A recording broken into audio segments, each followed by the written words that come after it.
Welcome to Talking Kootenay Books. My name is Keith Powell, and my guest today is Conrad Schmidt. Conrad, it's great to have you here, and we're going to talk about your newly published book, Unlocked. So, an interesting title, and tell me what inspired the title. It came with a lot of what happens in the book. Mm-hmm.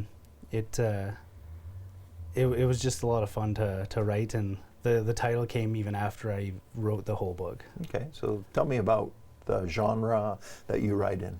Okay, so this one is sci-fi, fantasy, mystery. It leans more towards the sci-fi side. Okay. But it's got a bit of mystery and fantasy in there too. Okay. So how long have you been writing? I've been dabbling a little bit throughout the years, but this last 2 years ish is when I really I was like I wanna write. Right. So tell me, how do you come up with an idea such as Unlocked? So this one, me and a friend started it as a short story passed between us over email, because she was having an off time. So I was like, you know what, let's try writing a story, back and forth. Right. So we passed it back and forth, and then she just didn't really want to add to it anymore. So I kept going, and Right. she said, go right ahead, and I turned it into a full book. Right. So a small idea that grew into a book. Yeah. Yeah. Yeah. So how long you've been working on the project, did you say? So this one is 2 years. Okay. So Yeah, had 2 you years in the written making. anything before that? Or? Just like little short stories and maybe a poem here and there. Okay. So what appeals to you about the writing process, getting your thoughts down in writing? It's just a lot of fun. You with a book or a story, you can do whatever you want. So I let the story unfold Right. throughout every day, basically. Right.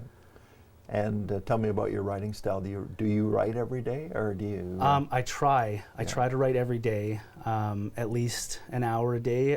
Lately, it's been a little off, just work gets in the way. Sure. But yeah, I try to write a little bit every day.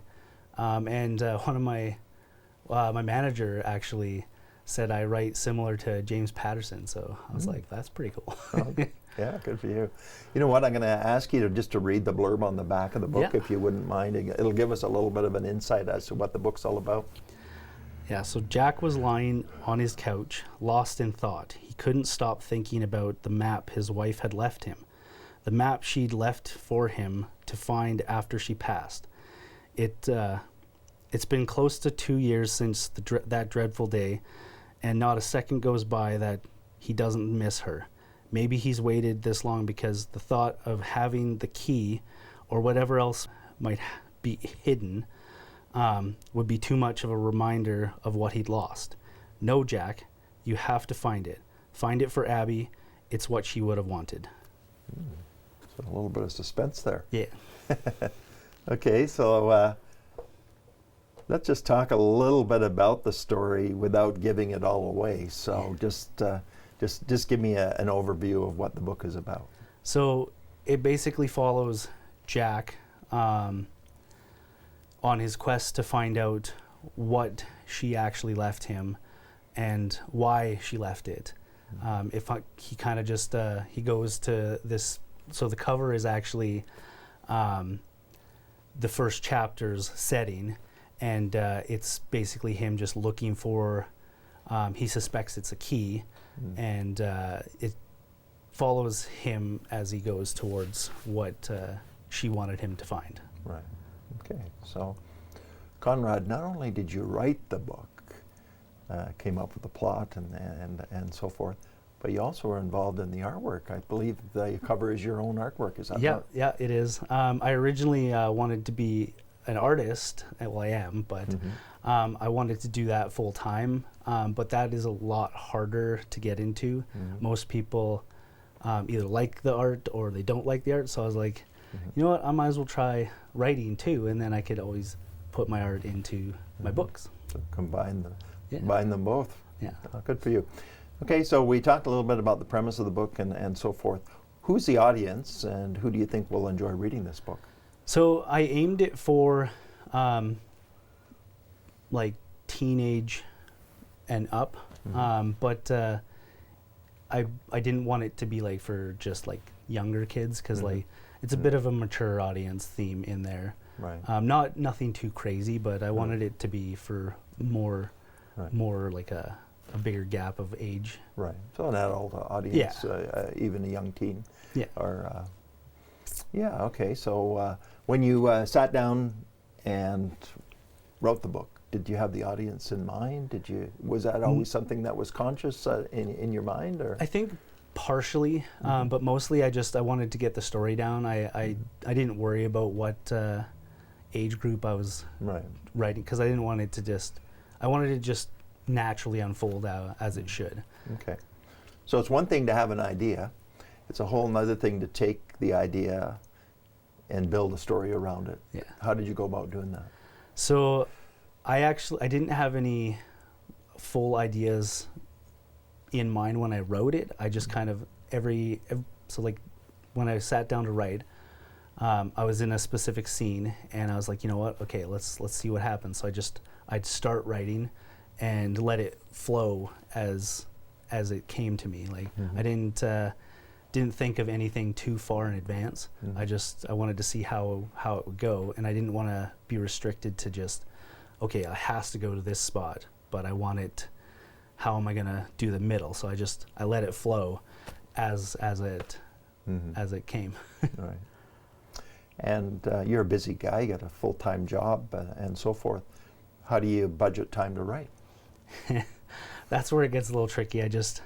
I sometimes I'll think of stuff on my break or while I'm at work, and that's a good thing about cell phones now, is because you can just boom put something in.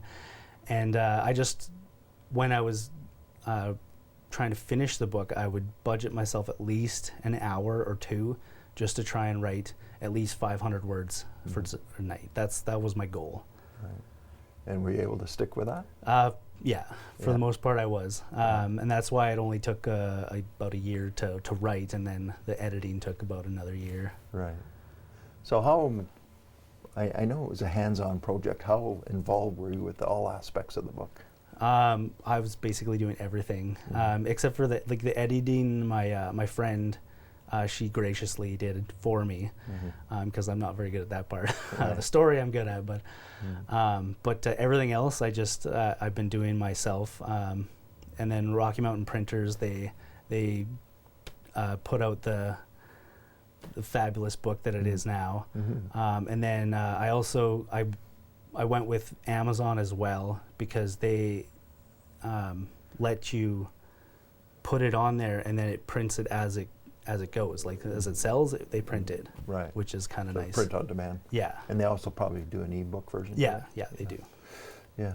Well, it was a pleasure to work with you from the Rocky Mountain aspect. I do some consulting work for Rocky Mountain Printers, so I was a little bit involved in your project, and I have to say, from their standpoint, they were really impressed with the way you'd put things together, and you had a vision as to what you wanted. Yeah. And it was sort of neat to see those two visions come together, which leads me to my next question: why the unique format of the book? Yeah. So it just randomly came one day. I found a book. I can't even remember who it was by. The main reason was the size of the book, because it fits perfectly in your hand, and you don't see it a lot. So I was like, I wanted something a little different, so that's why I went with that. Well, it's very effective. It captures your attention even physically with the size. So good on you there. When it comes to putting the book together and getting it ready to print and so forth, do you think it's really important for an author to be involved in that kind of process?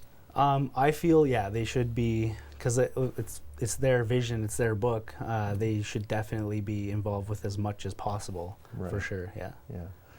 So let's just talk about the actual process of doing that and how you accomplished that. So when you sat down, you wrote the book. As you completed the book, did you have in mind how you wanted the book to go together and be presented to the public? Yeah. So I had a vision, and like when I was talking to my dad, he said like get it printed where you can, but also do the Amazon, because it doesn't cost. It didn't cost me anything really to put it on Amazon, get it out there, and plus that helped in the beginning to potentially fund more stuff to like because I've got an expo coming up eventually, and so the two sort of worked hand in hand. It kind of helped with both. And because no matter how you look at it, and I've had a number of guests on the show that have self-published. Yeah. And no matter how you look at it, it's an expensive process to do. Yeah. Because but you know what? If you invest the time and energy into doing it, and the money, your results are something that you can be proud of. Oh yeah, exactly. Like I haven't sold a crazy amount yet, but even just selling one was like, that's cool. Somebody wants to read what I wrote. Right. So you've been out marketing the book. You've had some open houses, book signing events, and that kind of thing. Is that something that you hope to continue to do? Yeah, I definitely want to continue. Like I did my first one, and I've had nothing but good feedback. I was in the paper, which was really cool, and I do plan on doing more book signings in the future, as many as I can actually. Sure. Yeah, so you'd be out marketing the book, and I'm assuming that the book will be available at local bookstores. Yeah, so the book is available at our local Kohl's in the Tamarack Mall. Also, Pages Book Emporium, it's available there, and also like online on Amazon. Yeah. So when it comes to writing, who do you think some of your mentors are? Who do you try to sort of maybe emulate yourself after? J.K. Rowling is a big one. I love the Harry Potter books. Stephen King is one too. I do plan on doing some horror genre ones as well. Jeff Lindsay, the author of the Dexter series, those are great too. So talking about Stephen King, have you ever read his book on writing? No, but I saw that, and I do want to get it because you know what? I'm not a Stephen King fan. Yeah. But that was probably one of the best books I've ever written. Yeah. Or ever read about writing.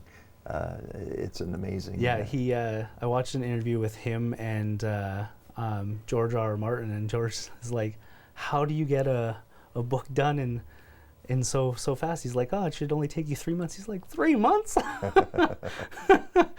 So I thought that was pretty great. Yeah. No, it's a good. He's got some great tips for aspiring writers. Oh yeah. Well, I mean, he's been doing it for so long. He's got so many books out. Like he's doing something right. Right. So when you talk about your mentors and those that you sort of admire and whatever, what is it that you look for in other authors? I don't look for anything specific. I just, as long as it captures my attention and keeps me wanting more. That's what I look for. So that's kind of what I went with mine. I wrote it how I would want it to be as a movie potentially. Right. Like even if that never happens, that's kind of how I wrote it. I wanted it to be action-packed, catch the people's attention, and hold it. Right. So tell me, why are people going to enjoy your book? I hope they will enjoy it. Yeah. I don't know if there's any reason anybody wouldn't, because like I like the book, and at least somebody is going to have the same taste as me. So that's kind of what I went with. Sure. So and you know what, you've crafted it so that there's some suspense and there's lots of action and that kind of thing, and people love to read about that, right? So. Okay, so I also want to ask you, Conrad, about your future plans as well. It seems to me that this might be a start of a series. Are you thinking of doing a few more books? Yeah, it's so I'm actually working on book 2 as we speak. I'm about 9 chapters into that one, so it's going to be a little bit still, but it's definitely in the works. I already have the name of that one. That one is Unraveled. I have an untheme going for names. I'm like, oh, if one's going to be unlocked, the next one's unraveled, the next one's going to be an unname as well, because I like might as well keep with the theme. And then, like I said before, I am also wanting to do a horror genre, and I'm actually working on one of those as well. Okay, so you're a busy guy. Yeah. So again, how do you budget the time? How do you do you write every day, or? I do try to write every day. Some days it just doesn't come, and I don't want to force it, because if you force it, then people will potentially notice that, and I don't want it to be forced. I want it to be natural and entertaining. So I just when I get the thought in my head, I write it down, and then I try to put it into the right format and sentences and whatnot. Sure. Now, I know you said you had an article in the local paper. Have you had any other positive feedback, any other reviews that you're particularly pleased with? Yeah, a few friends have said like it's really good and kept their attention, and like one of my friends even finished it in a couple days. They were like, wow, that was action packed and like really awesome. I really liked it.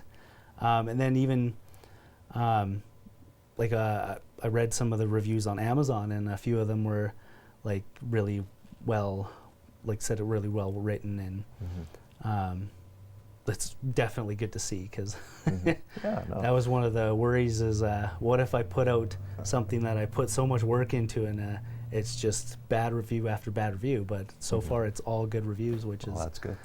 which is great.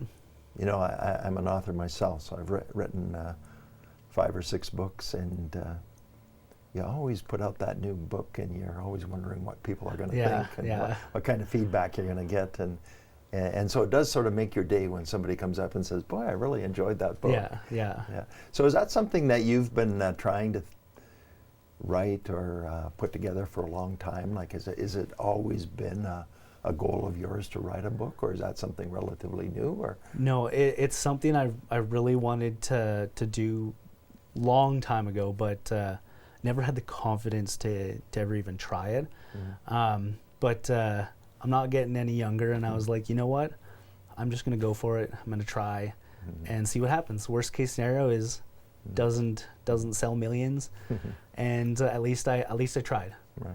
Well, good for you to have that determination and drive to make it happen, because as I've mentioned again to a number of guests, in fact our previous guest, a lot of people say they're going to write a book, but that's about as far as it ever gets. Yeah, exactly. My one of my friends from high school, his college teacher had been working on a book for 10 years, and he's like, "You're one up on that guy already." I was like, "That's great." Yeah, good for you.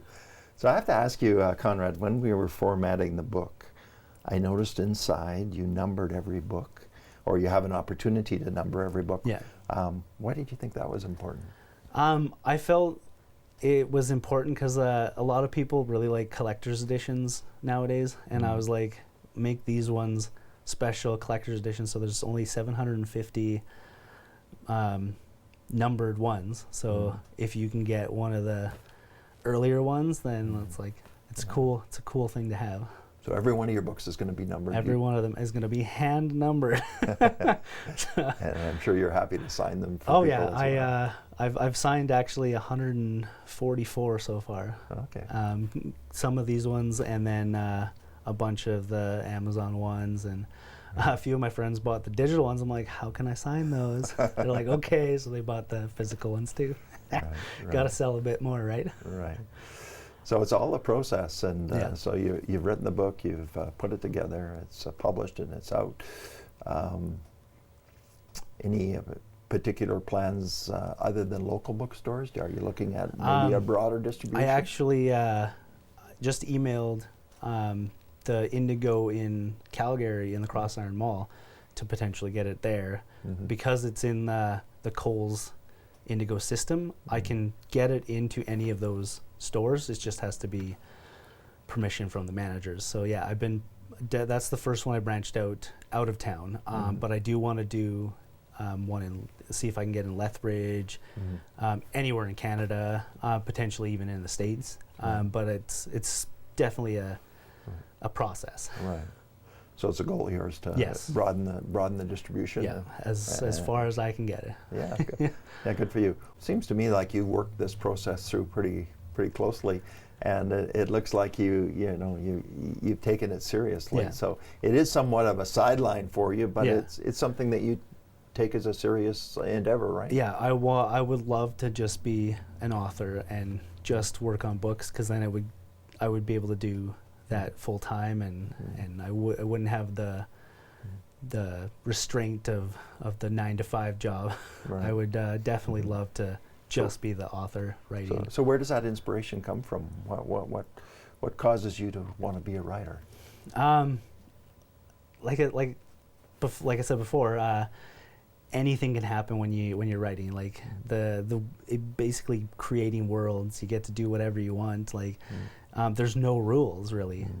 If the laws of physics deny something here, it won't deny it in your book. Right. Like it's whatever you want it to be. So give you sort of the ultimate freedom to, Yeah, exactly. to create exactly, what you would like.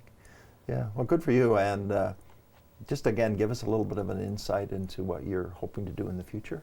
I hope to write as many books as I can until I feel I can't. So like with this series, I want to try and make it 3 for sure, potentially 4. Wherever it ends is, I'm going to let it flow naturally. I don't want to just be like, oh, well, that's where it stops. If it goes to more than 4, does 5, 6, 7, then that's fine too. Yeah. And then, I want to try the horror genre, as many as I can do with that. And then even like other genres, comedy, whatever I feel like I can come up with. Yeah, slate is sort of wide open for you. Yeah. Yeah. So I'm just going to ask you before we wrap this up, when you sit down to write, are you writing from an outline, and do you have the series in mind as to where it's going to go, or is that something that develops as you go? I think it develops as I go. Like with this series,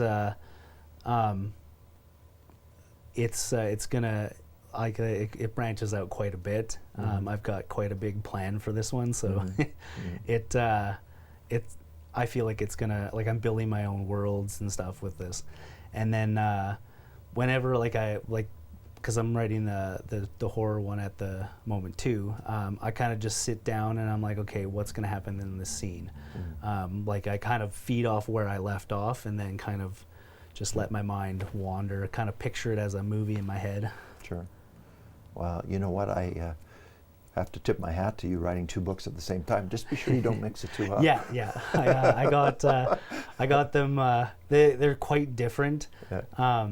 So it shouldn't mix, but I do with my books. I want to have my own universe. So I want to kind of connect all of them in some subtle little ways. Sure. Just so that you know, oh, that's cool. It's kind of like Easter egg. Yeah. Okay. Good for you. So tell me, who are you reading right now? Obviously, you must enjoy reading yourself. Right? Oh yeah. I'm a slow reader, which is funny because I wrote faster than I actually read sometimes. But I'm one of those weird ones that'll start a bunch of different books at the same time.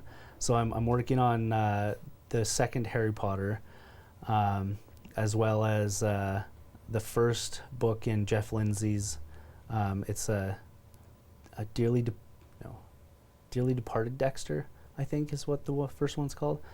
And then Secret Window as well for Stephen King is the ones I'm working on right now. So you have a few books on the go. Yeah. So have you always been a reader? Is it something that you've always enjoyed? It's definitely so, because I'll start to read and I just picture it in my head, and then when the movies come out, I'm like, oh, that's not how I pictured them to look. Yeah. But with reading, you kind of get lost in it as you're reading, and sure. Yeah, I like it.